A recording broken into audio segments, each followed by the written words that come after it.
আবু জেহেল আগে ছিল শিক্ষিত, এখন হয়ে গেছে মূর্খ।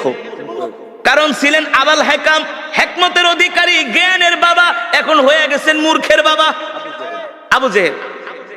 এই মূর্খ শয়তান আয়েশা বলে, ওমর শোনো, মোহাম্মদ খুব ডিস্টার্ব করতেছি, মোহাম্মদকে তোমাকে ছাড়া কেউ দমাতে পারবে না, তোমাকে ছাড়া কেউ দমাতে পারবে না। ওমর বলে, বলো কি করা যায়? বলে, মোহাম্মদ রে সাইজ করো। নাউজুবিল্লাহ বলবেন না? আরে আল্লাহ নবীকে সাইজ করবে পৃথিবীতে এমন কারো ক্ষমতা আছে নাকি? শক্তি আছে নাকি? এই কোরআন তো কারো বানানো কোরআন না, এই কোরআন তো আল্লাহর জবানের কালাম। যে কোরআনের বিরুদ্ধে কথা বলে সে আল্লাহর বিরুদ্ধে কথা বলে। আর আল্লাহর জমিনে আল্লাহর নেয়ামত খায়া যে আল্লাহর কোরআনের বিরুদ্ধে কথা বলে, তার অপমান ছাড়া, লাঞ্ছনা ছাড়া কোনো উপায় নাই। আছে? এবার ওমর বলে, বলো আমি কি করতে পারি? আবু জেহেল বলে, ডাইরেক্ট অ্যাকশন, মুহাম্মদ রে শেষ করে দাও। আরো জোরে বলেন নাউজুবিল্লাহ। মুহাম্মদ রে মক্কা থেকে বের করে দাও। ওমর বলে, ঠিক আছে, নেতা দায়িত্ব দিছেন, আমি চিন্তা ভাবনা করি কি করা যায়। হেদায়েতের মালিক কি? হেদায়েতের মালিক আল্লাহ, হেদায়েতের মালিক আল্লাহ। হযরত ওমর বলে, ঠিক আছে, আমি চিন্তা করে দেখি মুহাম্মদকে কি করা যায়। হযরত ওমরের মন খারাপ, চিন্তা করতেছে কি করা যায়। আবু জেহেলের কথা শুনবে, আবু জেহেলের কথা শুনে কি আল্লাহ নবীকে অপমান করবে না কি করবে? হযরত ওমর চিন্তায় পড়ে গেলেন। তিনি মনে মনে সিদ্ধান্ত নিলেন, মূর্খ আবু জেহেলের কথা শুনে আল্লাহর নবীর সাথে বেয়াদবি করা ঠিক হবে না। তিনি শিক্ষিত মানুষ, মনে মনে ভাবতেছে, একটা কাজ করি, আগে যাই আমি নিজের চোখে মোহাম্মদকে একটু অবজারভেশন করি, আমি নিজে যে একটু মোহাম্মদকে দেখি, গতিবিধি লক্ষ্য করি, তার সাথে কথা বলি। কারণ একটা মানুষকে শুধু শুধু না যাই না শুই না তার গায়ে হাত দেওয়া, তাকে অপমান করা, এটা মূর্খতা ছাড়া আর কিছুই না। ঠিক কিনা বলে? দেখবেন মূর্খ মানুষ যদি শোনে চিলে কান নিয়ে গেছে, কানের দিকে না তাকায় চিলের পিছনে দৌড়ায়। এমন কিছু স্বভাবের মানুষ সমাজে আছে কি আছে না? ঠিক মক্কার কিছু মূর্খ মানুষরা এই স্বভাবের ছিল। ওমর ছিলেন বুদ্ধিমান, বলে, না না না, আবু জেহেলের কথায় কান দেওয়া যাবে না। আগে আমি মোহাম্মদকে যে নিজের চোখে দেখি, তার সাথে কথা বলি, তারপরে দেখি কি করা যায়। আল্লাহর নবী বাইতুল্লাহ নামাজ পড়তেছেন। হযরত ওমর বিকাল বেলা ঘুটঘুটে অন্ধকার, মাগরিবের সময় না, ওমর মনে মনে চিন্তা করে, সূর্যের আলোতে গেলে আবার মানুষজন দেখবে, মানুষজন দেখা বলবে, ওমর তুমি কি যে মুহাম্মাদের সাথে মিলে গেছো। এই কারণে ওমর বলে, আমি মাগরিবের সময় বের হলাম, ঘুটঘুটে অন্ধকার, ঘুটঘুটে অন্ধকার। হযরত ওমর মাগরিবের সময় অন্ধকারে বের হলেন। আস্তে আস্তে করে হাঁটতে হাঁটতে তিনি বাইতুল্লাহর চত্বরে গেলেন, যেটা কাবা শরীফ। কোনটা? যেটা কাবা শরীফ, সেখানে গেলেন। হযরত ওমর বলে, আমি যে কাবার দেয়ালের পাশে লুকায় আছি, পালিয়ে আছি, যাতে মুহাম্মদ আমাকে না দেখে। আমি দেখি সুন্দর সুদর্শন একজন পুরুষ, সুন্দর সুদর্শন, অপরূপ সৌন্দর্যের অধিকারী। সুবহানাল্লাহ। হযরত ওমর বলে, আমি প্রথম মুহাম্মদকে দেখলাম, আমি তার সামনের সাইড দেখি নাই, শুধু পিছনের সাইড দেখছি। তার হাতগুলো এত সুন্দর, তার আঙ্গুলগুলো এত সুন্দর, পিছন থেকে তার কানগুলো এত সুন্দর। আমার নবীর চুলগুলো ছিল কোকড়া কোকড়া, অত কোকড়া না, অত লম্বাও না। সুবহানাল্লাহ। হযরত ওমর বলে, মুহাম্মাদের চুলগুলো আমি, আল্লাহর নবীর চুলগুলো আমি পিছন থেকে দেখলাম। দেখি তিনি নামাজে দাঁড়ায় আছেন, তার চুল বেয়ে বেয়ে ঘাম পড়তেছে। আমার কাছে মনে হলো এক একটা মুক্তার দানা ঝরতেছে। হযরত ওমর বলে, আমি মুহাম্মাদের পিছনে দাঁড়ায় তাকে দেখতেছি। দূর থেকে দেখতে তার এত সুন্দর আকর্ষণীয় বডি ফিগার। সুবহানাল্লাহ। আমার নবী কেমন সুন্দর ছিলেন, কেমন সুন্দর ছিলেন, এমন সুন্দর, এমন সুন্দর পৃথিবীতে আল্লাহ তাআলা এত সুন্দর করে পৃথিবীতে কাউকে বানায় নাই, আর বানাবেও না। হযরত ওমর বলে, আমি এবার মুহাম্মাদের পিছন দিকে দেখতেছি। মনে আছে নাকি? ওই যে হযরত ওমর বলে, আমি বাইতুল্লাহ গেলাম মুহাম্মদকে অবজারভেশন করার জন্য, পরীক্ষা করার জন্য। আবু জেহেলদের কথা শুনা খামাকা মোহাম্মদের সাথে খারাপ ব্যবহার করব না, আগে নিজের চোখে যায় আমি মোহাম্মদকে দেখি আসলে সে ব্যক্তিটা কেমন। এবার হযরত ওমর বলে আমি পিছনে দাঁড়ায় দাঁড়ায় মুহাম্মাদের পিছনের সৌন্দর্য দেখাই আমি পাগল হয়ে গেছি। আল্লাহু আকবার। আরে এত সুন্দর মানুষটা মিথ্যা কথা কিভাবে বলে? এটা তো হইতে পারে না। মক্কার কাফেরা বইলা গেছে এ ওমর, মুহাম্মদ হলো একটা মিথ্যাবাদী, মুহাম্মদ হলো একটা পাগল। বলেন নাউজুবিল্লাহ। মুহাম্মদ হলো একটা জাদুকর। হযরত ওমর বলে আমি পিছনের দিকে তাকায় তাকায় দেখতেছি মুহাম্মদের সৌন্দর্য এত সুন্দর, আর তার চেয়ে বড় সুন্দর হলো মুহাম্মদ এত চমৎকার কইরা কইরা কোরআন পড়ে, কোরআন পড়ে। আল্লাহু আকবার। জোরে বলুন আল্লাহু আকবার। আল্লাহর নবী কোরআন পড়তেছেন, হযরত ওমর পিছনে দাঁড়ায় দাঁড়ায় শুনতেছে আর মনে মনে ভাবে মক্কার কাফেররা তো আমাকে ঠিকই বলছে, মনে হয় এই লোকটা বানায় বানায় কবিতা বলে, নালে এত সুন্দর ছন্দে ছন্দে কিভাবে সে মিলায় মিলায় বলে। আল্লাহু আকবার। আল্লাহ নবী কোরআন পড়তেছেন আর ওমর চিন্তা করতেছেন আরে মোহাম্মদ মনে হয় বানায় বানায় কবিতা বলে। আল্লাহ নবী বলে ওমা হুয়া বিকাউলি শাইর কলিলাম মা তুমিনুন। আল্লাহু আকবার। আল্লাহ নবী বলে এ তুমি আমাকে কবি বলতেছো, আমি কবি না, আমি হলাম নবী। যদি তুমি স্বীকার করো ইমানদার হও। আল্লাহু আকবার। ওমর কয় কিরে এই লোকটারে যে আমি কবি বলছি এটা সে জানে কিভাবে? ওমর তো বলতেছে মনে মনে, বুঝেন নাই? কিন্তু আল্লাহ নবী বলতেছে ওমা হুয়া বিকাউলি শাইর, আমি কবি না। ওমা হুয়া বিকাউলি শাইরিন কলিলাম মা তুমিনুন, তোমরা অল্প মানুষই বোঝো যে আমি কবি না, আমি হলাম আল্লাহর নবী। যদি তোমাদের ইমান থাকে আর তোমরা অল্প মানুষই ইমান গ্রহণ করবে, ঠিক কিনা বলেন? হযরত ওমর বলে কিভাবে বললো, কিভাবে সে বুঝলো আমি যে তার নামে বলতেছি সে কবি? এবার হযরত ওমর বলে সে যেহেতু আমার মনের কথা জানা গেছে, তাহলে মনে হয় এই লোকটা হলো একটা গণক। গণকরাই তো মানুষের মনের কথা। আল্লাহ নবী বলেন ওমা হুয়া বিকাউলি শাইর কলিলাম মা তুমিনুন ওয়ালা বিকাউলি কাহিন কলিলাম মা তাযাক্কারুন। আল্লাহু আকবার। এ তুমি আমাকে গণক ভাবতেছো, আমি গণক না, আমি গণক না। তুমি যেটা ভাবতেছো তোমার ভাবা সত্য নাই, আমি হলাম আল্লাহর নবী, ঠিক কিনা বলেন? তানজিলুম মির রাব্বিল আলামিন।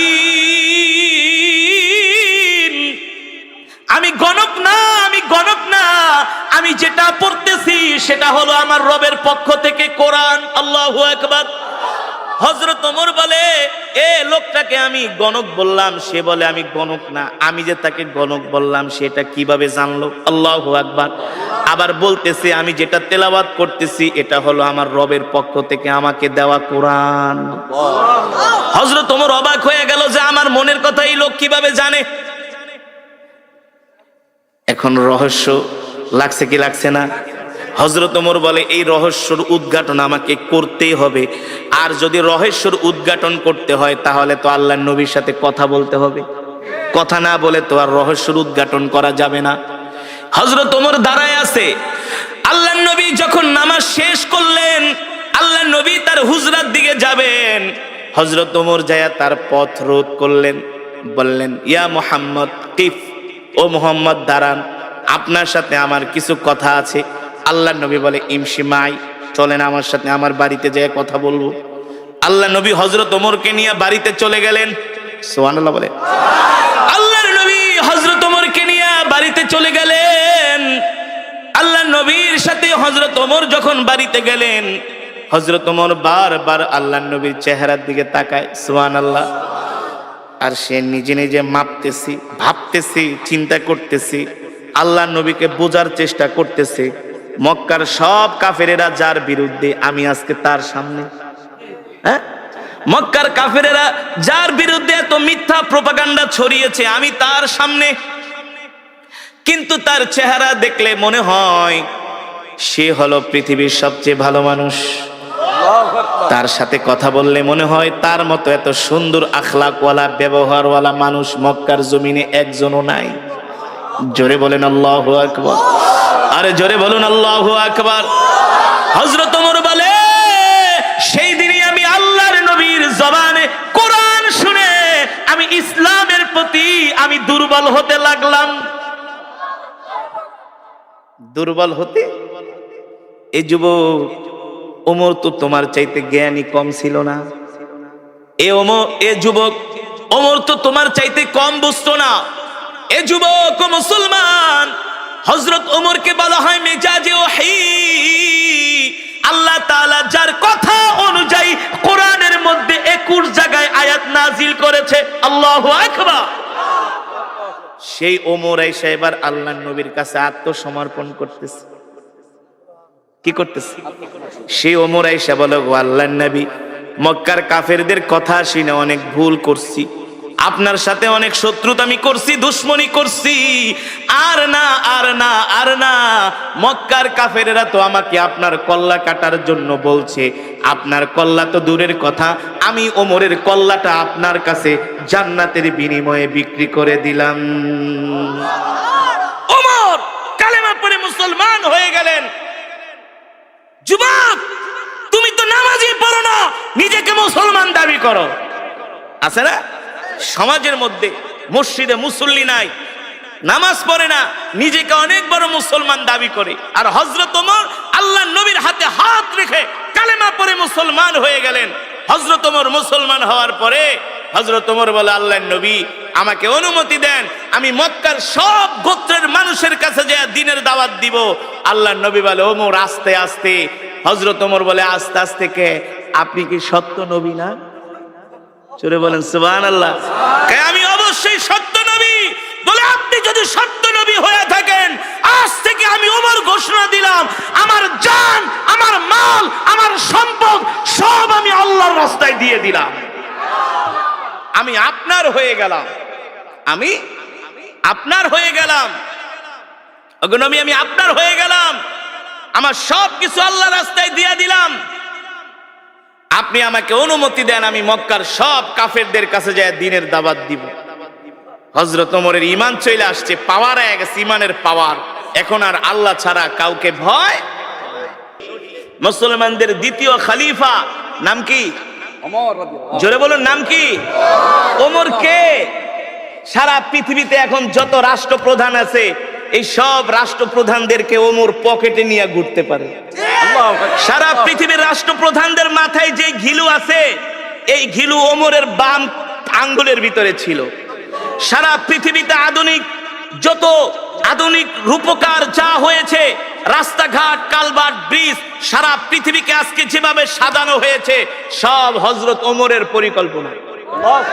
জানেন, এই যে নাইট গাটের যে প্রচলন, খাল খনন করার যে প্রচলন, তারপরে আপনার সেনাবাহিনী গঠন করার যে প্রচলন, দেশের সীমান্ত পাহারা দেওয়ার যে বিএসএফ, বিডিআর, যে সীমান্তের অতন্দ্র প্রহরী, এই সব কিছু গঠন করেছিলেন হযরতে ওমর। সব করেছিলেন মোল্লারা। কারা কারা কারা কারা? মোল্লারা। হ্যাঁ, হযরত ওমর কে? তিনি খাত্তাবের ছেলে ওমর। তোমার মতো আমার মতো এই ছোটখাটো নেতা না। ওমরকে দেখলে ইবলিস শয়তান পর্যন্ত ভয় পাইত। এই ওমর কে? যাকে বলা হয় মেজাজে ওহী, যাকে বলা হয় মেজাজে ওহী, এই ওমর কে? আল্লাহু আকবার। এখনো কালেমা পড়ে মুসলমান হয় নাই। ওমর ছিল আল্লাহর নবীর সবচেয়ে বড় দুশমন। সবচেয়ে বড় কি? মক্কার আবু জেহেল এসে ওমরকে খেপায় দিছে, ওমর তোমার মতো একটা সাহসী যুবক থাকতে মুহাম্মদ আমগো ধর্মের 12টা বাজায় ফেলাইতেছে। তুমি খাত্তাবের ছেলে ওমর, তোমার রক্তের দাম আছে, তোমার বংশের দাম আছে। মুহাম্মদের মতো একটা গরিব মানুষ, যার আশেপাশে কেউ নাই, সেই শুধু একটা কোরআন দিয়া পুরা মক্কাটারে জ্বালায় ফেলাইতেছে। এটা ওদের ভাষা, ওদের ভাষা। মুহাম্মদ রে থামাও, মুহাম্মদ রে দমাও, মুহাম্মদকে সামনে বাড়াইতে দিও না। আমরা এত বড় বড় নেতা থাকতে মুহাম্মদ আমাদের সামনে এসে আমাদের ধর্মের নামে এসে অপপ্রচার করে যায়, এটা ওদের ভাষা। আসলে তো অপপ্রচার না, আল্লাহর নবী তো কোরআনের প্রচার করে, ঠিক কিনা বলেন? আল্লাহর নবী বলছেন, আল্লাহ তাআলা বলছে, হাবিব ইয়া আইয়ুহার রাসূল বাল্লিগ মা উনজিলা ইলাইকা মির রাব্বিক ওয়া ইল্লাম তাফআল ফামা বাল্লাগতা রিসালাতা। বাংলাদেশের কিছু মানুষ মনে করে শুধু ওয়াজ করা হুজুরদেরই দায়িত্ব। কিছু মানুষ মনে করে না যে ধর্মের কথা শুধু হুজুররা বলবে। না, ধর্মের কথা শুধু হুজুররা বলবে না, ইসলাম ইসলাম ধর্মটা আল্লাহর কাছ থেকে হুজুররা লিস্ট নেয় নাই। এই ধর্মের কথা বলা, কোরআনের কথা বলা, রাসূলের হাদিসের কথা বলা প্রত্যেকটা ঈমানওয়ালা মুসলমানের দায়িত্ব, কর্তব্য। ঠিক কিনা বলেন? আপনি একটা কলেজের, আপনি একটা স্কুলের প্রিন্সিপাল, আপনার দায়িত্ব হলো আপনি আপনার ছাত্রদেরকে কোরআনের কথা বলবেন, তাদেরকে দ্বীনের কথা বলবেন। আপনি একটা কলেজের অধ্যাপক, আপনি একটা কলেজের ভিসি, আপনি একটা ভার্সিটির ভিসি, আপনার দায়িত্ব হলো আপনি আপনার ছাত্রদেরকে দ্বীনের কথাগুলো বলবেন। আপনি দেশের প্রধানমন্ত্রী, আপনি রাষ্ট্রপতি, আপনি এমপি, আপনি মন্ত্রী, আপনি চেয়ারম্যান, আপনি মেম্বার, আপনি সমাজের অনেক বড় নেতা, আপনারও দায়িত্ব হলো কোরআনের কথা বলা। ঠিক কিনা বলেন? ঠিক না? এখন তো কিছু সাধারণ মানুষ মনে করে শুধু হুজুররাই বলবে, সব হুজুরদেরই কাজ না। প্রত্যেকটা মুসলমানকে আল্লাহ তাআলা দুনিয়ার জমিনে কেন পাঠিয়েছেন? আল্লাহ তাআলা প্রত্যেকটা মুসলমানকে দুনিয়ার জমিনে পাঠিয়েছেন তার দ্বীনের দাওয়াত দেওয়ার জন্য। ঠিক কিনা বলেন? আল্লাহর নবী আল্লাহ তাআলা তার উপর কোরআন নাজিল করলেন আর বললেন, ইয়া আইয়ুহার রাসূল বাল্লিগ মা উনজিলা ইলাইকা মির রাব্বিক ওয়া ইল্লাম তাফআল ফামা বাল্লাগতা রিসালাতা ওয়াল্লাহু ইয়াসিমুকা মিনান নাস ইন্নাল্লাহা লা ইয়াহদিল কওমাল ফাসিকিন। আল্লাহ রাব্বুল আলামিন বলেন, নবী আমি আল্লাহ আপনার উপর যেই কোরআন নাজিল করেছি, এই কোরআন নিয়ে শুধু আপনি ঘরে বসে থাকবেন না। এই কোরআন শুধু আপনাকে একা তেলাওয়াত করার জন্য নাজিল করা হয় নাই। এই কোরআন শুধু বাবা মারা যাবে 40 দিন পরে 10 জন ইমাম দাওয়াত দিয়া গরু কেটে 40টা খাওয়াবে আর খতম পড়াবে, এই কারণে আল্লাহ কোরআন দেয় নাই।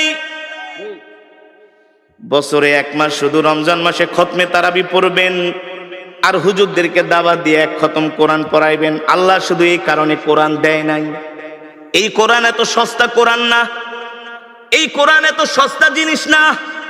পৃথিবীর ইহুদি খ্রিস্টানরা সব কিতাবের মধ্যে তারা 2 নাম্বারই করেছে, হাত দিয়েছে, কিন্তু আল্লাহর কোরআনে এখনো হাত দিতে পারে নাই। কথা বলেন না কেন? তা বোঝেন না কেন? এটা এত সস্তা কোরআন না যে কোরআনের তেলাওয়াত শুনলে পাথরের মতো হৃদয়টা মোমের মতো গলে যায়। ঠিক না? আল্লাহ তাআলা বলে, হাবিব আপনাকে যে কোরআন দেওয়া হয়েছে, এই কোরআন দিয়ে আপনি মক্কার জমিনে কাফেরদেরকে দাওয়াত দেন। এই কথা শুধু আল্লাহ তাআলা তার নবীকে একা বলেন নাই, এই কথা আমাকেও বলা হয়েছে, আপনাকেও বলা হয়েছে। এই মাহফিলে যত যুবক আছেন সবার উপরে এই কোরআনের দাওয়াত দেওয়ার দায়িত্ব। একা শুধু আমার উপরে না, শুধু আলেমদের উপরে না, প্রত্যেকটা কলেজ, ইউনিভার্সিটি, স্কুল থেকে শুরু করে যত সরকারি কর্মকর্তা আছে, বেসরকারি কর্মকর্তা আছে, সবার দায়িত্ব হলো আল্লাহর কোরআনের কথা বলা, আল্লাহর কোরআনের দাওয়াত দেওয়া। ঠিক কিনা বলেন? আল্লাহ তাআলা তার হাবিবকে ডাক দিয়ে বলে, হাবিব আপনি কোরআনের কথা বলে যান। আল্লাহর নবী আল্লাহর নির্দেশ পায়া ঘরে বসে থাকেন নাই, কোরআনের দাওয়াত দেওয়ার জন্য ঘর থেকে বের হয়ে গেছি। আল্লাহর নবী আবু জেহেলকে ডাক দিয়া বলে, চাচা আমি আল্লাহর নবী, আল্লাহ আমাকে হেদায়েত দিয়ে মক্কার জমিনে পাঠাইছে। ও আবু জেহেল চাচা আপনি কালেমা পড়া মুসলমান হয়ে যান। আবু জেহেল বলে, মোহাম্মদ তুমি নিজে বানায় বানায় কবিতা বলো আর কোরআন বইলা চালায় দাও, তোমার মতো মিথ্যাবাদীকে আমি নবী মানতে পারবো না। বলেন নাউজুবিল্লাহ। আমার নবী না ছিলেন চিকন, না ছিলেন মোটা, স্লিম, স্মার্ট, সুদর্শন। এখন তো যুবকরা জিম করে, বডি বিল্ড আপ করে। কি করে? জিম করে। জিম, নামাজ নাই, রোজা নাই, হাফ প্যান্ট পরে শুধু জিম করে সারাদিন, বডি বিল্ড আপ করে। যুবক তোমার নবী কে জানো? পৃথিবীর সবচেয়ে সৌন্দর্য আল্লাহ আমার নবীকে দান করছে। আল্লাহু আকবার। শুধু সুন্দর নয়, পৃথিবীর যত মেধা, যত জ্ঞান, যত ইলম, উতিতুল ইলম, যত জ্ঞান আছে সব জ্ঞান দিয়া আল্লাহ আমার নবীকে দুনিয়াতে পাঠিয়েছেন। আল্লাহু আকবার। রাষ্ট্র পরিচালনা করার যোগ্যতা কি? রাষ্ট্র পরিচালনা করার যোগ্যতা, ময়দানে যুদ্ধ করার দক্ষতা আমার নবীর যেমন ছিল, পৃথিবীর এমন কোন যোদ্ধা, এমন কোন রাষ্ট্রপ্রধান আজ পর্যন্ত আসে নাই, আসবেও না। সব দিকে আমার নবী ছিলেন 100-তে 100। জোরে বলেন সুবহানাল্লাহ। এই কারণেই আম্মা জান আয়েশা বলেছেন, মিশরের রমণীরা, মিশরের প্রেসিডেন্টের স্ত্রী, আজিজ মিস্ত্রির স্ত্রী জুলাইখা রানিং প্রেসিডেন্ট মিশরের। কোথায়? পয়গম্বর ইউসুফ আলাইহিস সালামের চেহারা দেখা পয়গম্বরের জন্য পাগল হয়ে গেছে, পাগল হয়ে গেছে। আমি যখন মিশরে পড়াশোনা করতাম, আমি মাঝে মাঝে কায়রোতে যেতাম, কায়রোর বাজারে। তো মাঝে মাঝে কায়রোতে যাওয়ার পরে এত সুন্দর মিশরের পুরুষগুলো, সব এক সাইজ। কয় সাইজ? দেখতে যেমন একেবারে এক সাইজ, এমন সুন্দর, এমন সুদর্শন, যেটা ভাষায় প্রকাশ করার মতো না। তো পুরুষের সৌন্দর্য যদি এমন হয়, তো রমণীরা কেমন হইতে পারে? এবার চিন্তা করেন তো, জুলাইখা কেমন সুন্দর। সে পয়গম্বর ইউসুফের চেহারা দেখে পাগল হয়ে গেছে। জুলাইখার বান্ধবীরা চিঠি লেখছে, এ জুলাইখা, কার জন্য পাগল হলি? তুই একটা প্রেসিডেন্টের স্ত্রী হইয়া সাধারণ একটা গোলামের জন্য পাগল হয়ে গেছস। জুলাইখা বান্ধবীদেরকে পত্র লেখছে, এই দূর থেকে সমালোচনা করিস না, সামনে আইসা একটা নজর দেখা যা, ক্র্যাশ খেয়ে যাবি, ক্র্যাশ, পাগল হয়ে যাবি, নজর ফিরাইতে পারবি না। সুবহানাল্লাহ, জোরে বলুন সুবহানাল্লাহ। জুলাইখা ছিলেন চালাক, বুদ্ধিমতী। তার বান্ধবীদেরকে ডাকছে, আয় দূরে থেকে তো আমারে গালাগালি করো, সামনে আইসা দেখা যা, এক ঝলক দেখা যা, এক নজর দেখা যা। জুলাইখার বান্ধবীরা আসছে, সবার হাতে আপেল দিয়েছে। কি দিয়েছে? আপেল আর ছুরি দিছে। যেই গোলামে লেগা পাগল হইছি, একটু পরে এই গোলাম এদিক দিয়ে যাবে, এক নজর দেখবি, বেশি না। কয় নজর? এক নজরের বেশি দেখা যাবে না, নিষেধ। বারবার তাকানো যাবে না। জুলাইখার বান্ধবীরা গেলে পাগল হয়ে গেছে। কি এমন পুরুষ যে একেবারে এক নজর দেখা লাগবে? কি এমন সৌন্দর্য? জুলাইখার বান্ধবীরা তো আর বোঝে নাই, যখন পয়গম্বর ইউসুফ আলাইহিস সালাম সামনে দিয়ে হেঁটে যাচ্ছে, জুলাইখার বান্ধবীরা খুশ গল্প করে আর আপেল খায় কেটে কেটে। পয়গম্বর ইউসুফ যাচ্ছেন, এক বান্ধবী আর এক বান্ধবীকে, বন্ধু দেখ, তাকায় দেখ, এটা কি মানুষ নাকি ফেরেশতা? সুবহানাল্লাহ, এটা মানুষ যাচ্ছে নাকি ফেরেশতা? মানুষের চেহারা তো এত সুন্দর না। আল্লাহু আকবার।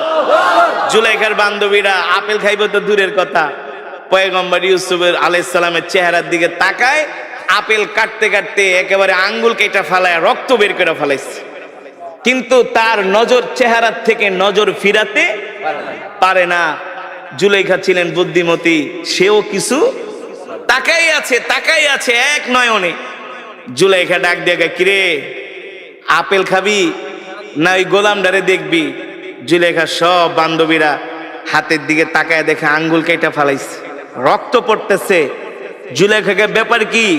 পিছনের থেকে না গালাগালি করছিলি, পিছনের থেকে না ভৎসনা করছিলি, এখন তারে দেখার পরে চোখ ফিরাইতে পারস না, আঙ্গুল কেটে ফেলাইছস, কারণ কি?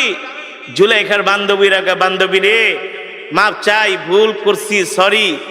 এই গোলাম যে এত সুন্দর জীবনেও কোনোদিন ভাবতে পারি নাই, মনে হয় এটা মানুষ না, আসমান থেকে ফেরেশতা আইসা পড়ছে। আল্লাহু আকবার, জোরে বলেন আল্লাহু আকবার। আম্মা জান আয়েশা সিদ্দিকা রাদিয়াল্লাহু তাআলা আনহা বলেন, মিশরের রমণীরা পয়গম্বর ইউসুফের চেহারা দেখে আঙ্গুল কাটতে কাটতে, আপেল কাটতে কাটতে তারা আঙ্গুল কেটে ফেলেছে, তারা রক্তাক্ত হয়ে গেছে। আমার স্বামী মুহাম্মদ সাল্লাল্লাহু আলাইহি সাল্লামের চেহারা যদি তারা দেখতো, আঙ্গুল কাটতো না, আপেল কাটতো না, কলিজা কেটে ফেলতো, কলিজা। তারপরে আল্লাহর নবীর চেহারা থেকে নজর ফিরাতে পারতো না। আল্লাহু আকবার। এমন সুন্দর চেহারা আল্লাহ আমার নবীকে দান করছে। আমার নবী যেটা করছেন সেটাই ফ্যাশন। সেটাই কি? ফ্যাশন। আমার নবী যে স্টাইলে চুল কেটেছেন, সুন্নত তরিকা, বাংলাদেশের আর্মিরা সেভাবে চুল কাটে। কারা? আর্মিরা চুল কাটে। আমি মিশরে গিয়ে থাইল্যান্ডে গিয়েছিলাম একটা প্রোগ্রামে, থাইল্যান্ডের রাজধানী ইয়ালা থেকে 800 কিলোমিটার দূরে, যেখানে 75% মুসলমান। প্রতি মহরম মাসে সেখানে একটা প্রোগ্রাম হয়, সারা পৃথিবীর থেকে তারা আন্তর্জাতিক যারা কারি সাহেব আছে তাদেরকে দাওয়াত দিয়ে তারা মহরম মাস 10 তারিখ আছে না, তারা প্রোগ্রাম করে। সেই থাইল্যান্ডের মুসলমানরা প্রত্যেকটা থাই মুসলিম ছেলেদের চুল দেখি ছোট ছোট। আর যখন ব্যাংককে আসি এক একটার চুলে দেখি ডেঙ্গুরের বাসা, বল্লার বাসা, পাখির বাসা, হ্যাঁ, হনুমানের মতো দেখা যায়। তো আমি থাইল্যান্ডের মুসলিম যুবকদেরকে জিজ্ঞেস করলাম, তোমরা এইভাবে চুল কাটো কেন? সবাই দেখি এক সাইজ চুল। বলে এটা হলে নবী মোহাম্মদ সাল্লাল্লাহু আলাইহি সাল্লামের সুন্নাহ। জোরে বলেন সুবহানাল্লাহ। এখনকার যুবকরা তো স্টাইল করে, কি করে? মেসির স্টাইলে চুল কাটে, নেইমারের স্টাইলে চুল কাটে, নেইমারকে অনুসরণ করে। তাদের গায়ের গেঞ্জি এমন টাইট, তারা প্যান্ট এমন ভাবে পরে পাছার অর্ধেক বের হয়ে যায়। এমন যুবক আছে কি আছে না? পুরা মাথা খালি, উপর দিয়া চুল। জিজ্ঞেস করি এইভাবে চুল কাটছো? বলে হুজুর এটা হলো এখন বর্তমান সময়ের আধুনিক স্টাইল, আধুনিক ফ্যাশন। এভাবেই আধুনিক মডার্ন যারা, তারা এইভাবেই চুল কাটে। যুবক তুমি জানো না পৃথিবীর সবচেয়ে আধুনিক ছিলেন তোমার আমার নবী, বিশ্ব নবী জনাবে মুহাম্মদুর রাসূলুল্লাহ সাল্লাল্লাহু আলাইহি ওয়াসাল্লাম। ঠিক কিনা বলেন? তিনি 1450 বছর আগে যেই ফর্মুলা দিয়ে গেছেন, বর্তমান আধুনিক বিজ্ঞান সেটা মানতে বাধ্য। সেটা কি? মানতে বাধ্য। তোমার আমার নবীকে জানো, তোমার আমার নবীকে জানো। পৃথিবীর যত যোগ্যতা, সব যোগ্যতা আল্লাহ তাআলা আমার নবীকে দান করেছিলেন। আমার নবী প্রতি সোমবার আর বৃহস্পতিবার রোজা রাখতেন। আপনি এখন ডাক্তারের কাছে যান, আপনাকে তারা বলবে যদি সুস্থ থাকতে চান তাহলে ফাস্টিং করেন। ফাস্টিং যাকে বলে কিটো ডায়েট, মানে আপনি বেশি বেশি না খায়া থাকবেন। কি করবেন? না খেয়ে থাকবেন। ডাক্তারের কাছে যান, ডাক্তার বলবে এই বেশি পেট ভরে খায়েন না, তাইলে রোগ হবে। 3 ভাগ খান, 1 ভাগ খালি রাখেন। 3 ভাগ খান, 1 ভাগ খালি রাখেন। আপনি দেখবেন যদি প্রচুর পরিমাণে খাওয়া দাওয়া করেন, আপনার কাছে একটা অস্বস্তি লাগবে। না পারেন হাঁটতে, না পারবেন বইতে, না পারবেন ঘুমাইতে। আর 3 ভাগ খান, 1 ভাগ খালি রাখেন, দেখবেন শরীরটা কত সুস্থ লাগে। ঠিক কিনা বলেন? যেটাকে বলা হয় ফাস্টিং। এর উদ্ভাবন কে করেছে? এই ডায়েট কন্ট্রোল কে শিখিয়েছে? আমার নবী, আপনার নবী জনাবে মুহাম্মদুর রাসূলুল্লাহ সাল্লাল্লাহু আলাইহি ওয়াসাল্লাম। ঠিক কিনা বলেন? জাপানের ডাক্তাররা বলে বেশি বেশি ফাস্টিং করো, বেশি বেশি না খায়া থাকো, বেশি বেশি রোজা রাখো, রোজা রাখলে তুমি সুস্থ থাকবা। এই ফর্মুলা তো কে শিখিয়েছেন? আল্লাহর নবী শিখিয়েছেন। বর্তমানে এখন দাঁতের ডাক্তারদের কাছে গেলে প্রচুর টাকা দিতে হয়। ঠিক কিনা বলেন? প্রচুর টাকা দিতে হয়। আমি থাইল্যান্ডে গিয়েছি, ব্যাংককে একটা ডক্টরের কাছে। তিনি আমার দাঁতগুলো চেক করলেন। থাইল্যান্ডের রাজধানী ব্যাংকক, একেবারে ব্যাংককের পাশেই সুকুম্বিত একটা জায়গা আছে সেখানে। আর থাইল্যান্ড হলো পৃথিবীর সবচেয়ে চিকিৎসার দিক থেকে বর্তমানে 5 নম্বরে আছে পুরা পৃথিবীতে, অল পৃথিবীতে, স্বাস্থ্যের দিক থেকে, চিকিৎসার দিক থেকে। তো আমাকে এক ভক্ত বলে, হুজুর থাইল্যান্ডে আইছেন, আমাদের দেশের শিল্পপতিরা তো আসে থাইল্যান্ডে ডাক্তার দেখাইতে, তা আপনি যেহেতু আইছেন একটু ডাক্তার দেখাইবেন নাকি? আমি বলি ভাই এত টাকা পয়সা তো আমার নাই। টাকা চিন্তা করেন কে, সব আমি দিব, আপনি শুধু ডাক্তার দেখান। আমি যে মসজিদের জুমা পড়ে, গাজীপুর শ্রীপুর একটা মসজিদ, আমার মসজিদের যিনি সভাপতি হাজার হাজার কোটি টাকার মালিক, তো সে শুনছে আমি থাইল্যান্ডে গেছি। হুজুর আপনি যতদিন থাকেন থাইল্যান্ডে আমার হোটেল আছে, আপনার জন্য হোটেল ভাড়া, খাওয়া দাওয়া সব ফ্রি। ফোন দিয়ে আগে হুজুর কোনো চিকিৎসা করবেন কিনা, তাহলে করে আসেন, সব পেমেন্ট আমি করে দেবো। তো চিন্তা করলাম আমার দাঁতে একটু সমস্যা, দাঁতটা থাইল্যান্ডে দেখা যায়, থাইল্যান্ডের দাঁতের চিকিৎসা খুব ভালো। তো আমি একটা ডেন্টালিস্টের কাছে গেলাম। তা আমি তো আর থাই ভাষা বুঝি না, ইংলিশ বলতে পারি, ওরা ইংলিশটাও ততটা বোঝে না। কিন্তু প্রত্যেকটা ভালো ভালো হসপিটালে এক এক দেশের ভাষা ট্রান্সলেট করার জন্য এক এক দেশের লোক থাকে। যেমন আমাদের অনেক বাঙালি থাইল্যান্ডের হসপিটালে আছে। আমি যেটা বাংলায় বলবো সে সেটা ডক্টরকে থাই ভাষায় অথবা ইংলিশ ভাষায় তাকে বুঝিয়ে দিবে। তো তিনি আমার দাঁত দেখা চেক করলেন, এক্সরে করলেন। এক্সরে করার পরে ডাক্তার বলতেছে, তোমার ওই বাঙালিকে ডাক দিয়া কয়ে, এটা কেঠার তোদের দেশের? উনি বলতেছেন উনি হচ্ছে রিলিজিয়ান পার্সন, অর্থাৎ আমাদের ধর্মগুরু। মানে আমরা বলি না হুজুর, ইংলিশে বলে যে রিলিজিয়ান পার্সন, ধর্মগুরু, ধর্ম চর্চা করে, ওনাকে যেভাবে হোক বুঝাচ্ছে। পরে বলতেছে যে ওর দাঁত তো কোনো সমস্যা নেই, খুব ভালো আছে। পরে ডাক্তারটা বলল কি, যে আচ্ছা আমি বুঝলাম না, তোমাদের যত মুসলমান আমার কাছে আসে, যত পেশেন্ট যাদের দাড়ি আছে, টুপি আছে, এমন যাদেরকে আমি আজ পর্যন্ত দাঁত চেক করছি, 100-র মধ্যে বলে আমি 90টাই ভালো পাইছি, 90টারই ভালো পাইছি। তো সে আমাকে হাসে হাসে একা, হুজুর একটা মজার ঘটনা ঘটছে। কি বলে? ডাক্তার আপনার দাঁতটা চেক আপ করে বলতেছে আপনার দাঁত খুব ভালো আছে। বলে আপনাদের মতো মানুষদের নাকি দাঁত যত চেক করে, থাইল্যান্ড মুসলিম হোক, থাইল্যান্ডের হুজুর যারা আছে সবার, বলে সবার দাঁত ভালো, কারণটা কি? পরে আমি বলি ভাই এর রহস্য হলো আমি প্রতিদিন 5 ওয়াক্ত নামাজে 5 বার, কয়বার? 5 বার মেসওয়াক করি। যখন থেকে রসুলের হাদিস পড়েছি, যখন থেকে বুঝ হয়েছে, তখন থেকে এই মেসওয়াক ছেড়ে দেই নাই। রসুলের হাদিস, আপনি যদি এই মেসওয়াক করেন আপনার পেটের কোনো রোগ থাকবে না, লিভারের কোনো রোগ থাকবে না, স্টোমাকে আপনার কোনো রোগ থাকবে না। মেসওয়াক করার কারণে আপনার লিভার, আপনার পিত্ত, আপনার পেটের মধ্যে আরো যত মেশিন আছে, পার্টস আছে, এই মেসওয়াক করার কারণে আল্লাহ তাআলা আপনার পেটটাকে ভালো রাখবেন, সুস্থ রাখবেন। মোট কথা আপনার পেটের কোনো রোগ হবে না। এটা হলো দুনিয়ার উপকার। আখিরাতের উপকার কি? যে মেসওয়াক করবে আল্লাহ তাআলা ইন্তেকালের সাথে সাথে তাকে বিনা হিসাবে জান্নাত দিয়ে দিবে। এই মেসওয়াক করার 70টার উপরে উপকার আছে। মেসওয়াকের 70টার উপরে উপকারিতা, 70টা এই মেসওয়াক আল্লাহর নবী কয় আমি যেভাবে মেসওয়াক করি, আমার সাহাবীরা যেভাবে মেসওয়াক করতেছে না, আল্লাহ তাআলা মেসওয়াক করা আমার উম্মতের উপর ফরজ করে দেয়। বুঝতে পেরেছেন? এই কথাগুলো কেন বললাম? এই কথাগুলো বলার কারণ হলো আজকে আমরা পৃথিবীর জমিনে অনেক হীনমন্যতায় ভুগি, হতাশায় ভুগি যে আমরা মুসলমানরা শেষ হয়ে গেছি। আল্লাহর নবী বলে না না না, ও উম্মত তোমরা আমাকে অনুসরণ করো, অনুকরণ করো। আমি নবী হলাম তোমাদের জন্য আদর্শ, তোমরা আমাদের আদর্শে আদর্শবান হও। তোমরা আমার সুন্নতগুলো মানো, তোমরা আমার সুন্নতগুলো চর্চা করো। তোমাদের ঘরের মধ্যে, সমাজের মধ্যে আমার সুন্নতগুলো তোমরা জিন্দা করে দাও। দেখবা তোমাদের ঘরগুলো জান্নাতের টুকরায় পরিণত হয়ে গেছে। ঠিক কিনা বলেন? পায় না। আজকে তো আমরা গরু খাওয়া মুসলমানে পরিণত হয়ে গেছি। আমরা নিজেকে মুসলমান দাবি করি, অথচ আল্লাহর কোরআন আমরা পড়তে জানি না। আমরা নিজেকে মুসলমান দাবি করি, কোরআন বিশুদ্ধভাবে তেলাওয়াত করতে জানি না। অথচ তলাবুল ইলমি ফরিদাতুন আলা কুল্লি মুসলিম, প্রত্যেকটা মুসলমানের উপরে কোরআন শিক্ষা করা হলো ফরজ। এই কোরআনের তেলাওয়াত শুনে ওমর কালেমা পড়ে মুসলমান হয়ে গেছে। বলে আমি যেই দিন আল্লাহর নবীর জবানে বাইতুল্লাহ কোরআন শুনেছি, সেই দিন থেকে আমি ইসলামের প্রতি দুর্বল হয়ে গেছি।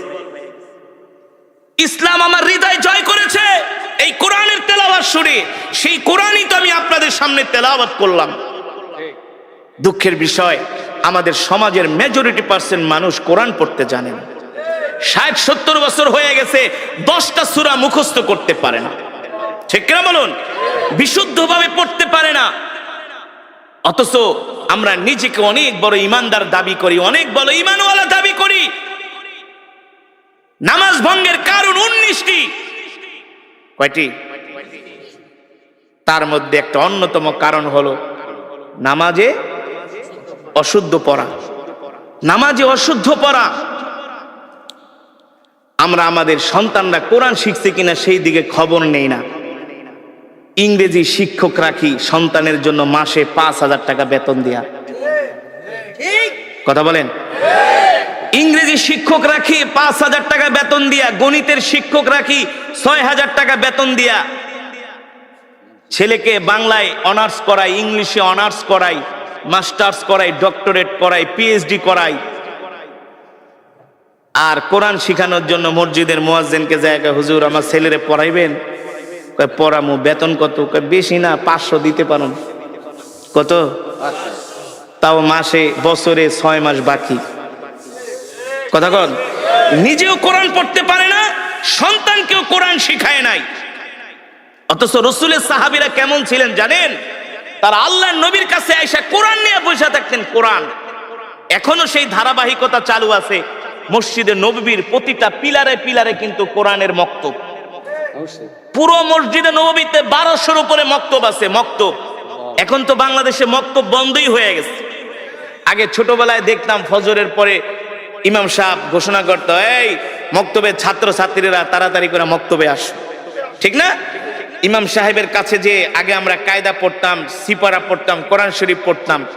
বাড়িতে আসার সময় 10 মিনিট জোরে জোরে সূরা মুখস্থ করে সালাম শিখাইতো, যে বাড়িতে যায় আগে মা বাবাকে সালাম দিবা। আজকে আমরা আমাদের সন্তানদেরকে কোরআন শিখাই না, দিন শিখাই না, নিজেও শিখি না, সন্তানদেরকেও শিখাই না। এই কারণে আমাদের সন্তানগুলো দিন দিন নষ্ট হয়ে যাচ্ছে, হচ্ছে না? 6-7 এর ছেলেরা এখন ওপেনলি রাস্তায় দাঁড়ায় সিগারেট খায়, 8 এর ছেলেরা সিগারেট খায়, ইন্টারের ছেলেদের পকেটে এখন সিগারেটের প্যাকেট থাকে, গাঞ্জার প্যাকেট থাকে, ঠিক কিনা বলেন? বানিয়ে বলছি। 6-7 এর পোলাপান সিগারেট খায়। এই সিগারেট খাও কাকে? আপনার বাপের টাকা দিয়ে খাই? আপনার বাবার টাকা দিয়ে খাই? আপনি বলার কে? আমার বাবার টাকা দিয়ে আমি সিগারেট খাই। আস্তাগফিরুল্লাহ। আমার সন্তানগুলো এমন বেয়াদব কিভাবে হলো? কারণ কি? আমরা তাদেরকে ধর্মীয় শিক্ষা দিচ্ছি না, দ্বীনি শিক্ষা দিচ্ছি না। আগে তো দরকার ছিল সন্তানদেরকে দ্বীনি শিক্ষা দেওয়া। কথা বলেন, রাগ করতেছেন? আজকে স্কুল কলেজে কি হচ্ছে? ধর্মীয় শিক্ষা তো নাই, ধর্মীয় শিক্ষা নাই। আমি বানিয়ে বলছি। এই যে কোরআন আমি পড়লাম, আমাদের সন্তানরা 10টা সূরা মুখস্থ পড়তে পারে না। উচিত তো ছিল আমাদের সন্তানদেরকে আগে কোরআন শিখানো, দিন শিখানো। অবশ্যই অবশ্যই আমার সন্তান কলেজে পড়বে, ইউনিভার্সিটিতে পড়বে, আমার সন্তান ডাক্তার হবে, ইঞ্জিনিয়ার হবে, বড় ব্যবসায়ী হবে, বড় নেতা হবে, এটা আমার গর্ব, এটা আমার গর্ব। কিন্তু কোরআন না শিখলে তো আমার সন্তান সব শিক্ষা পরে আমার সন্তান বিপদগামী হয়ে যাবে, দিন হারা হয়ে যাবে, ইসলাম হারা হয়ে যাবে। এ কারণেই তো ওই দিনকে দেখলাম টেলিভিশনের মধ্যে অনেক অভিভাবক কান্না করে বলতেছে, আমরা স্কুল কলেজের এই কারিকুলাম শিক্ষা ব্যবস্থা চাই না। বলে কেন? বলে এই শিক্ষা ব্যবস্থার মধ্যে শিখার মতো কিছুই নাই। ঠিক বানায় বলছি? বলুন আমি বানিয়ে বলছি? এই কথাগুলো কেন বললাম? আমাদের সন্তানদেরকে যদি ধর্মীয় শিক্ষা দেওয়া না হয়, এই কোরআন যদি না শেখানো হয়, আর 1, 2, 3 যুগ পরে দেখবেন যে জেনারেশন গুলো আসবে, আপনি মসজিদ বানাইবেন কিন্তু মুসল্লি পাইবেন না। আপনি মসজিদ বানাইবেন, টাইলস লাগাইবেন, এসি লাগাবেন, মসজিদের 300 হাত দূরে বসে আপনার ছেলেরা চায়ের দোকানে বাংলা সিনেমা দেখবে আর গাঁজা খাবে। এখন তো সেটাই হচ্ছে। কথা বলেন, সেটা হচ্ছে। মসজিদ পাকা হচ্ছে, মসজিদ সুন্দর হচ্ছে, কিন্তু মুসল্লি নাই। আছে? আমি চাঁদপুরে এক মাহফিলে গেছি, মতলব, চাঁদপুর মতলব, মায়া চৌধুরীর এলাকা। মায়া চৌধুরীর এলাকা 50 ডেক খিচুড়ি রান্না করছে। আমি ইমাম সাহেবের কই, মাশাআল্লাহ আপনার এলাকা তো সব ধর্মভীরু মুসলমান। কয় হুজুর বুঝেন না, 50 ডেক খিচুড়ি আনছি কি এমনি নাকি? আমি কই মাশাআল্লাহ। মানুষ 20-30 হাজার। কয় হুজুর বেশি না, 40 বছর ধরে ওয়াজ করাই, সব ওয়াজ শুনতে আয় পড়ে। আমি বলি লোকজন? কয় সব আমগো এলাকার আশেপাশে, ম্যাক্সিমাম এলাকার সমাজের 2-4 গ্রাম দূরে, আর বেশিরভাগ আমাদের এলাকারই, সব ঢাকায় ঢুকায় থাকে, সবাই আয় পড়ছে। হ্যাঁ, তো ভালো কথা, খুব ধার্মিক, খুব ধার্মিক, খুব ওয়াজ শোনে হুজুর। আপনি 3 ঘন্টা ওয়াজ করলেও একজন লোক উঠবো না, যত ওয়াজ করবেন। আর একটা একা হুজুর এমন কেরাত পড়বেন মাইক মুখ ফাড়া লাইবেন। আর একটা একা হুজুর এমন ওয়াজ করবেন এক কেরাত যাতে মানুষ ঘরের থেকে দৌড়ে আয় পড়ে। মাশাআল্লাহ। আমি কই তাইলে ইমাম সাহেব, ওয়াজে তো অনেক লোক হয়, আপনি বললেন আপনার সমাজের মানুষ খুব ধার্মিক, মাশাআল্লাহ, তো মসজিদের কি অবস্থা? আপনি দেখেন না কত বড় মসজিদ, টাইলস মাইলস, গ্রামের ভিতরে এসি লাগাইছি, বুঝেন না? তো ফজরের নামাজের কি অবস্থা? কোন নামাজের? কোন নামাজের? কয় হুজুর কি বলবো, দুঃখের কথা, অনেক দুঃখের কথা। এতক্ষণ তো পুরা ফাল পারছে, খিচুড়ি খাওয়া, এই করায় সেই করায়। হুজুর কি কমু? হ্যাঁ হুজুর কি কমু, খাই 80 করে। 80 ঘর পর্যন্ত বুঝেন নাই? খাই 80 ঘরে, মানে 80 বাড়ির থেকে বাটিতে ইমাম সাহেবকে খাবার পাঠায়। তো ভালোই খান, হ্যাঁ খুব মহব্বত করে। তো মুসল্লি হুজুর ফজরের নামাজে 8 জন মুসল্লিও হয় না। জুমার নামাজে হুজুর উজুখানেও জায়গা দেওয়া যায় না, মাঠ ঘাট সব বইরা যায়। তো জুমার নামাজে যদি জায়গা দেওয়া না যায়, ওয়াজ মাহফিলে যদি 50 ডেক খিচুড়ি রান্দা খাওয়ান, তো ফজরের নামাজে 8 জন মুসল্লিকে কারণ কি? এখন আর ইমাম সাহেব কথা বলে না। আমি বলি শোনেন, রসুলের হাদিস, মানুষ যখন ধর্ম শিক্ষা থেকে দূরে সরে যাবে, আস্তে আস্তে করে ধর্ম শিক্ষা থেকে যখন দূরে সরে যাবে, দিন থেকে যখন দূরে সরে যাবে, তখন তাদের অন্তরটা পাথরের মতো শক্ত হয়ে যায়। তখন আর তাদের কাছে ইবাদত মজা লাগে না। ওয়াজে মানুষ আসে যে হুজুরে কেমনে টান দেয়, কেমনে সুর দেয়, একটু দিগাই, হাসায় না, কাদায় না, লাফায়, বুঝলেন নাই? রং ঢং দেখতে আসে। কিন্তু মানুষ যদি এই দিন না শিখে, কোরআন না শিখে, তাহলে আস্তে আস্তে করে 1, 2, 3, 4 যুগ পরে এই মুসলমানগুলো ঈমান হারা হয়ে যায়। এই কারণে আমাদের সন্তানদেরকে দিন শিখাতে হবে, নিজেও কোরআন শিখতে হবে, সন্তানদেরকেও কোরআন শিখাতে হবে। হযরত ওমর এই কোরআনের পাগল হইয়াই তিনি কালেমা পড়ে মুসলমান হয়ে গেছে। এই কোরআনের পাগল হইয়া, কোরআন শুনা। এই কারণে আমি আপনাদের হাতে ধরি, পায়ে পড়ি। আজকে আমাদের স্কুল কলেজের সন্তানগুলো নষ্ট হয়ে যাচ্ছে, কারণ ধর্মীয় শিক্ষা তাদের মাঝে নাই। আগে আমাদেরকে ধর্মীয় শিক্ষা তাদেরকে দিতে হবে, ঠিক কিনা বলেন? 1, 2 বছর, 3 বছর আগে তাদেরকে কোরআন শিখাতে হবে, দিন শিখাতে হবে, আদব কায়দা শিখাতে হবে, ভদ্রতা শিখাতে হবে, সভ্যতা শিখাতে হবে। এগুলো ধর্ম শিক্ষা ছাড়া বিকল্প কোনো পথ।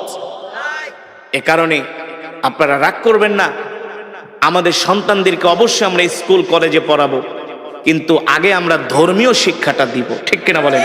রসুলের শিক্ষা দিব, ওহির শিক্ষা দিব। তাহলে আমার সন্তান ডাক্তার, ইঞ্জিনিয়ার হলেও কখনো আমার সন্তান বিপদগামী হবে না, অনেক অভিভাবক আয়সা বলে, হুজুর একটা তাবিজ দেন। কি হয়েছে? আমার সন্তান একেবারে গাঁজা নেশা করতে করতে অ্যাডিক্টেড হয়ে গেছে, গাঁজা নেশার প্রতি এতটা অ্যাডিক্টেড হয়েছে, নষ্ট হয়ে গেছে। হুজুর কিছু তাবিজ টাবিজ দেন, পানি পড়া দেন। আমি বলি, ভাই তাবিজ কেন? আমার এই বাইকটাও যদি তাবিজ বানায় খাওয়ান, কোনো লাভ হবে না।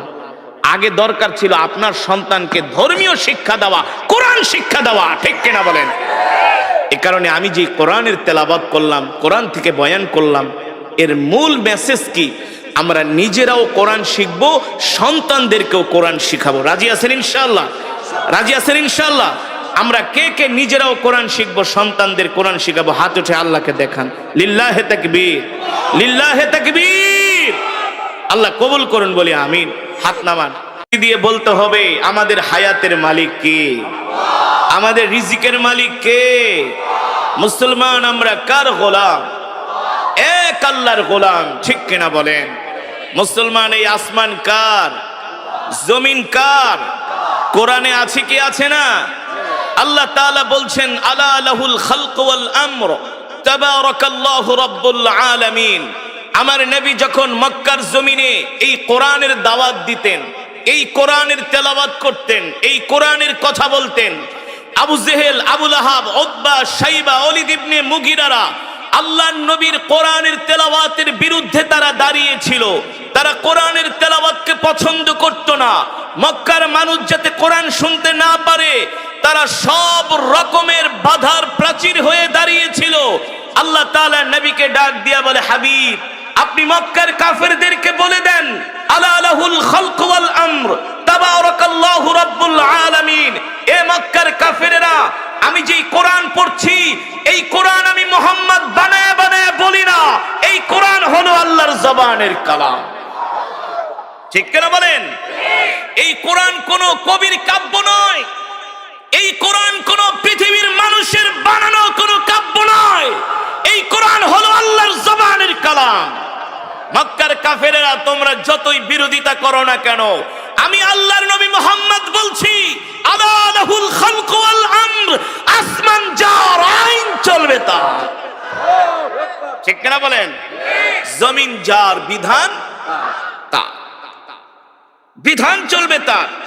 আল্লাহর নবী বলে, এই মক্কার কাফেরেরা, তোমরা কোরআনের বিরোধিতা করে কিছুই করতে পারবে না। ইন্না নাহনু নাযালনা যিকরা ওয়া ইন্না লাহু লাহাফিজুন। আল্লাহ তাআলা বলে, হাবিব মক্কার কাফেরদেরকে বলে দেন, কোরআন আমার, আমি আপনার উপর কোরআন নাজিল করেছি, আর এই কোরআন হেফাজত করার দায়িত্ব আমি আল্লাহ আমার নিজ হাতে গ্রহণ করেছি। আল্লাহু আকবার। মুসলমান, কোরআনের বিরুদ্ধে কত ষড়যন্ত্র হয়েছে আজ পর্যন্ত। কোরআনের একটা নক্তা জের জবর পেশের মধ্যে কেউ পরিবর্তন করতে পারে নাই। পেরেছে বলুন? যেমন কোরআন তেমন আছে তেমনই থাকবে। এই কোরআনের নক্তা জের জবর পেশের মধ্যে কেউ পরিবর্তন করতে পারবে না। আর কোরআনের সুর হলো পৃথিবীর শ্রেষ্ঠ সুর। ঠিক কিনা বলেন? কত গান মার্কেটে আসে না? কাইটা যায়, সিরা যায়, ফাইটা যায়, লয়া যায় নাকি? কত নতুন নতুন গানের সুর আসে। যুবকরা নতুন নতুন শুই না এক একটা মাতাল হয়ে যায়। গানের সুর শুই না একেবারে খাম্বা ধরে দাঁড়ায় থাকে। 1 মাস 2 মাস গেলে ওই সুর, ওই গান মার্কেট আউট হয়ে যায়। ওই সুর আর কেউ শুনতে চায় না। ঠিক কিনা বলেন? আমার কথা বাস্তব নাকি অবাস্তব? আচ্ছা বলুন, একটা গান কয় মিনিটের হয়? সর্বোচ্চ 5-7 মিনিট। কেউ যদি 5-7 মিনিটের বেশি গান গায়, যত ভালো সুর হোক, যত মিউজিক, যতই কিছু লাগাক না কেন, আধুনিক বাদ্যযন্ত্র, দৌড়ো বেটা, এত ঘ্যান ঘ্যান প্যান প্যানানি ভালো লাগে না, নতুন কিছু বের কর। ঠিক কিনা বলুন? আমি আপনাদের সামনে যে কোরআন পড়েছি, সূরাতুর রহমান, কেউ যদি এক গান বারবার গায়, এই এক গান ভালো লাগে না। আমি যে কোরআনের তেলাওয়াত করলাম সূরাতুর রহমান, আমি 5 মিনিট পড়ি নাই, 10 মিনিট পড়ে নেই, প্রায় 20 মিনিটের কাছাকাছি। কয় মিনিট? 22 মিনিট। তো কোন শিল্পী উঠে যদি 22 মিনিট কোন গান গায়, কোরে ধরে ঘাত ধরে তাড়াতাড়ি নামা। আরে এক গান শুনতে আইছি নাকি? কথা বলুন। মুসলমান, আর কিভাবে বুঝাবো? এই কোরআন আল্লাহর জবানের কালাম। এই কোরআনের তেলাওয়াত শুধু 22 মিনিট নয়, 22 ঘন্টা নয়, 22 বছর নয়, 22 লক্ষ কোটি বছর নয়। এই কোরআন যদি কিয়ামত পর্যন্ত তেলাওয়াত হতে থাকে, যতই রাত বাড়বে, যতই দিন যাবে, ততই কোরআনের তেলাওয়াতের সুর আরো বাড়তে থাকবে, মানুষের হৃদয়ে ঢুকবে। ঠিক কিনা বলেন?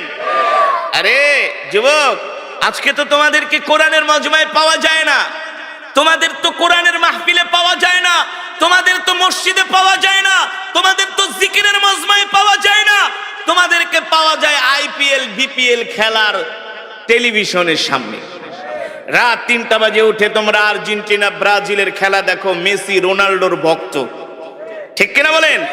কিন্তু যুবক জানো না, এই কোরআনের জন্য সাহাবীরা জীবন দিয়ে দিছে, জীবন জীবন জীবন। জিহাদের ময়দানে এসে আল্লাহর জমিনে আল্লাহর কোরআনের রাজ কায়েম করার জন্য শহীদ হয়ে গেছে, শহীদ। এখনো যারা কোরআন পড়তে পারেন না, মসজিদের ইমাম সাহেবের কাছে, খাদেম সাহেবের কাছে, মুয়াজ্জিন সাহেবের কাছে যায় কোরআন শিখবেন, বাধ্যতামূলক। ঘরওয়ালিকে কোরআন শিখাবেন, কোরআন শিখাবেন, কোরআন শিখাবেন। কোরআন শিক্ষা ছাড়া কোনো উপায় নাই। আমি বলে গেলাম হাসরের মাঠে আল্লাহ জিজ্ঞেস করবে, এই সব পড়াই তো পড়লি, কিন্তু আমার কোরআন কেন শিখলি না? কেন শিখলি না? কোরআন শিক্ষা করা ছিল ফরজ। তলাবুল ইলমি ফরিদাতুন আলা কুল্লি মুসলিম। এই কোরআন শিক্ষা করা ফরজ। রাসূলের হাদিস, ডাক্তার ইঞ্জিনিয়ার হওয়া ফরজ না, এটা দুনিয়াবি, এটা লাগবে, এটা হতে হবে, কিন্তু বাধ্যতামূলক কোরআন শিখতেই হবে। ঠিক কিনা বলেন? সন্তানদেরকে, আর যদি অনেকের সন্তান আছে অনেকগুলো, 2টাকে মাদ্রাসায় দেন, 2টাকে স্কুলে দেন, এটা ব্যালেন্স করেন, ব্যালেন্স। সমস্যা কি? সন্তানদেরকে আলেম বানান, হাফেজ বানান, সবগুলারে জেনারেল শিক্ষিত বানায়েন না। 2 সন্তানদের একটা মাদ্রাসায় পড়ান। আপনি ইন্তেকাল করলে আপনার কবরের পাশে যায় সূরা ইয়াসিন তেলাওয়াত করবে, আপনার জন্য দোয়া করবে। বুলেটের গুলি মিট যাবে সন্তানের দোয়া। আপনি মসজিদ থেকে ইমাম সাহেব ভাড়া করে নিয়ে দোয়া করাইবেন, আর আপনার সন্তান যদি আপনার জন্য দোয়া করে, 2 জনের দোয়া কোনোদিনই এক। আপনার সন্তান তো আপনার জন্য দোয়া করার সময় তার বুকটা ফেটে যাবে যে আমার বাবা শুয়ে আছে। আর ইমাম সাহেব যতই বুজুর্গ হোক তাড়াতাড়ি করে দোয়া করে, নাহলে একটু বেশি করুক, করার পরে হাদিয়া নিয়ে চলে যাবে। আর সন্তান প্রতিদিন আপনার জন্য সূরা ইয়াসিন পড়ে দোয়া করবে, অটো নেক আপনার কবরে যাবে। এ কারণে সন্তানদেরকে কলেজ ইউনিভার্সিটি তো পড়াবেন, মাদ্রাসায়ও পড়ায়েন, আলেম বানায়েন। দুইজন আমি অনেক জায়গায় দেখেছি, ভাই জজ, ভাই অনেক বড় ব্যারিস্টার, কিন্তু আরেক ভাই আলেম। ওই আলেম হওয়ার কারণে, একজনে আলেম হওয়ার কারণে আরো দুই তিনজন তার সোহবতে থাকতে থাকতে আলহামদুলিল্লাহ ধার্মিক হয়ে গেছে। ব্যালেন্স করেন, ব্যালেন্স। সবগুলারে শুধু স্কুল কলেজে পড়ায়েন না, দু একটারে মাদ্রাসায়ও পড়ান, আল্লাহর কাছে দোয়া করেন। আলেম হওয়া এত সোজা না, এই ওহির জ্ঞান আল্লাহ সবাইকে দেয় না। কত ছাত্ররা মাদ্রাসায় ভর্তি করায় কিন্তু ঝইরা যায়, আছে না, ঝরে যায়। সন্তানদেরকে আলেম বানান, এটাই হলো সবচেয়ে বড় বিনিয়োগ, ইনভেস্ট। এই ইনভেস্টটা করে যান, এটাই থাকবে। মেয়ে সন্তান হলে মহিলা মাদ্রাসায় পড়ে আলেমা বানান, হাফেজা বানান, তার গর্ভ থেকে জন্ম নিবে মোহাম্মদুল্লাহ হাফেজ, তার গর্ভ থেকে জন্ম নিবে হাজী শরীয়তুল্লাহ, ঠিক কিনা বলেন? তার গর্ভ থেকে জন্ম নিবে জগৎ বিখ্যাত আলেম। এ কারণে আপনাদের হাতে ধরি, পায়ে পড়ি, 5টা ওয়াক্ত নামাজ জামাতের সাথে পড়বেন, আর কোরআন তেলাওয়াত করবেন, সকাল সন্ধ্যা কোরআন পড়বেন, সকাল সন্ধ্যা কোরআন শিখবেন, সকাল সন্ধ্যা জিকির করবেন। রাজি আছেন ইনশাআল্লাহ? আর মিথ্যা কথা বলবেন না, মানুষকে কষ্ট দিবেন না, মানুষের হক নষ্ট করবেন না, মানুষের সাথে খারাপ আচরণ করবেন না। আমরা মানুষের সাথে সুন্দর আচরণ করব, সুন্দর ব্যবহার করব। আমরা সবচেয়ে সমাজের ভালো ভদ্র মানুষ হওয়ার চেষ্টা করব, যাতে আমার ইন্তেকালের পরে সমাজের মানুষগুলো বলে, আহ, একটা ভালো মানুষ মারা গিয়েছেন, ঠিক কিনা বলে? আল্লাহ তাআলা আমাদের এমন আল্লাহর পেয়ারা বান্দা হওয়ার তৌফিক দান করুন, বলি আমিন। আজকে যে কোরআনুল